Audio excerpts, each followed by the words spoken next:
நாயகனாக முக்கியமாக கேரள மக்களின் விடிவெள்ளியாக வருகின்ற சந்தர்ப்பத்தை அவர் செல்கின்ற இடங்களில் கூடுகின்ற கூட்டங்கள் இப்பொழுது கடந்த 2-3 வாரங்களாக அவர் செல்கின்ற இடங்களுக்கெல்லாம் அலையலையாக மக்கள் செல்வதும் அவரை அந்த ஒரு இல்லை என்ற அளவிற்கு ஆதரிப்பதும் அவர் மீதான ஒரு ஆர்வத்தை தூண்டி இருக்கிறது. அவருடைய தாயார் ஈழத்து பெண்மணி என்ற ரீதியில் அவருடைய பாடல் வரிகளில் ஈழத்தினுடைய சிறப்புகள் மற்றும் ஈழத்தில் அடக்குமுறைக்கு உள்ளான இனத்தினுடைய விடுதலை போன்ற பல்வேறு வைர வரிகள் இடம்பெற்றிருப்பது ஈழத்தமிழர்கள் மத்தியில் அவர் மீதான பார்வையை செலுத்தி இருக்கின்றது.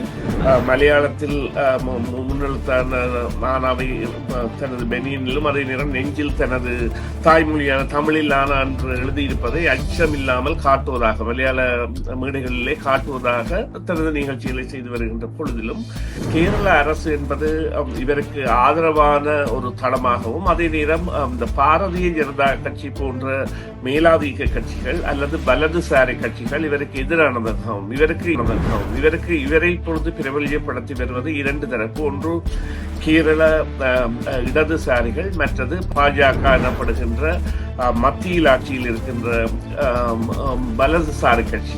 2 வார்த்தை பிரயோகங்கள் என்பன நிச்சயமாக ஒரு அதாவது தீயூட்டு நோய் என்கின்ற மாதிரியிலான கேரள மக்களின் மனதை வலுவாக கவர்ந்தவையாக மாறிவிட்டன. அவருடைய கைது நடவடிக்கையின் பின்னர் இந்த தகவல்களும் வெளிவந்து கொண்டிருக்கின்றன. அவர் எடுத்திருக்கின்ற இந்த இசை படைப்பாற்றல் முயற்சி என்பது இதன் மூலமாக ஒடுக்கப்பட முயற்சிக்கப்படுகிறதா என்ற கேள்விகள் கூட எழுப்பப்பட்டிருக்கின்றன. அவருக்கான அழுத்தங்கள் ஒரு புறம், அவருடைய சாதனைகள் மறுபுறம் என்று அவருடைய இந்த இசை பயணம் தொடர்ந்து செல்கின்றது.